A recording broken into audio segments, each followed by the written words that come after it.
Bonjour et ravi de vous accueillir sur le blog Le meilleur du marketing francophone. Aujourd'hui, je vous propose de découvrir comment écrire un article pour vendre et faire en sorte que ça passe comme une lettre à la poste auprès de votre audience. Alors, vous êtes peut-être coincé à ce niveau-là et vous vous demandez comment écrire un article pour vendre. De quoi vais-je parler pour réussir à vendre mon produit? Est-ce que je dois parler d'une solution qui se trouve justement dans ce produit? Comment ne pas être trop agressif?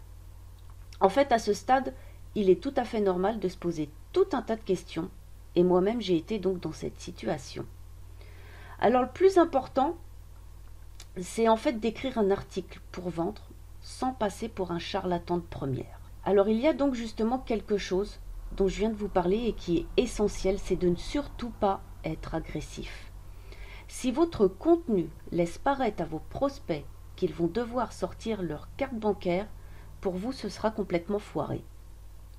Votre produit, ainsi que vos contenus, quels qu'ils soient d'ailleurs, devront forcément être sur le même thème. Si vous vendez un produit qui permet de construire une piscine, ne parlez pas dans vos contenus de comment faire pour réaliser soi-même une véranda. Si votre produit explique comment avoir un joli parterre de fleurs qui va faire pâlir tous vos voisins, à ce moment-là, votre audience se fichera complètement de savoir comment on fait pour cultiver des carottes. La seule différence qu'il y a en fait entre un article pour vendre et un article purement informatif, c'est que dans le premier, vous devrez forcément apporter beaucoup plus de valeur dans votre contenu. Les solutions, les techniques en fait que vous allez mentionner devront vraiment et encore plus aider vos prospects à résoudre leurs problèmes. Alors, vous allez peut-être par contre avoir un problème, c'est que vous allez devoir écrire donc des articles pour vendre selon la situation de votre prospect cible. Pas besoin de vous dire que vous devez obligatoirement connaître votre audience sur les bouts des doigts. Si ce n'est pas le cas, je vous conseille vraiment de passer du temps donc à construire votre avatar client. Alors en fait, ici vous pouvez vous retrouver dans deux situations. Soit votre prospect cible est conscient qu'il a besoin d'une solution pour résoudre son problème. Là donc en fait il vous suffira de créer un contenu ultra qualitatif et vous n'aurez pas besoin de le convaincre, de l'éduquer sur le fait qu'il a besoin de résoudre ce problème. Donnez-lui des astuces, des conseils qui forcément lui apporteront des résultats s'il les met en pratique. L'autre situation possible, c'est qu'en fait votre prospect cible n'est absolument pas conscient qu'il a besoin d'une solution pour résoudre son problème. Alors ici pour vous ça va se gâter un petit peu, car votre job en fait sera tout simplement de l'éduquer pour qu'il prenne conscience du problème et que forcément il va avoir besoin de la solution pour y remédier. Ensuite seulement, une fois que ce sera bien clair dans son esprit, vous pourrez donc lui présenter du contenu de qualité qui lui permettra de mettre en pratique vos techniques afin qu'il puisse déjà obtenir des résultats. En fait, la véritable question à vous poser ici, c'est est-ce que mon prospect cible est conscient d'avoir le problème X et qu'il va avoir besoin de la solution à ce problème. Alors, désolée, puisque comme je suis atteinte d'Alzheimer, je me permets quand même de vous rappeler qu'il est vraiment capital ici que vous connaissiez donc votre audience cible. Sinon, ce sera mal barré pour vous. Donc, encore une fois, passez du temps à construire votre avatar client si vous en avez vraiment besoin. Alors, quel contenu créer en fait justement pour éduquer ses prospects? Alors, en fait, vous allez devoir créer un besoin. Pour être plus précise, vous allez devoir créer un besoin en montrant la force de votre solution pour résoudre ce fameux problème X. En fait, peut-être que votre thématique est similaire à la mienne, dans le sens où parfois, il est plus facile de vendre des produits sur un thème plutôt que sur un autre.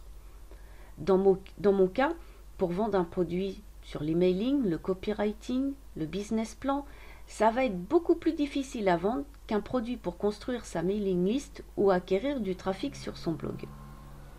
En règle générale, en fait, le problème, c'est que les gens sont au point A et qu'ils veulent tout de suite être au point Z. Le problème, c'est qu'il y a avant ce dernier point l'étape B, C, D, E, etc. Et que forcément, à un moment donné, à la force de zapper des étapes intermédiaires, c'est la faillite assurée. Votre rôle alors, c'est de les convaincre, de les amener à prendre conscience donc qu'ils ont ce problème. Je vais vous donner un exemple hyper répandu donc sur mathématiques. C'est justement le problème de trafic. Et imaginons que je souhaite vendre un produit sur la construction de son business plan. Alors c'est vrai que à première vue, ça semble pas très sexy et ça donnerait presque plutôt envie de fuir. Alors en fait, quand ma cible a un problème de trafic, elle va forcément en déduire qu'il lui faut une technique, ou plusieurs, de génération de trafic.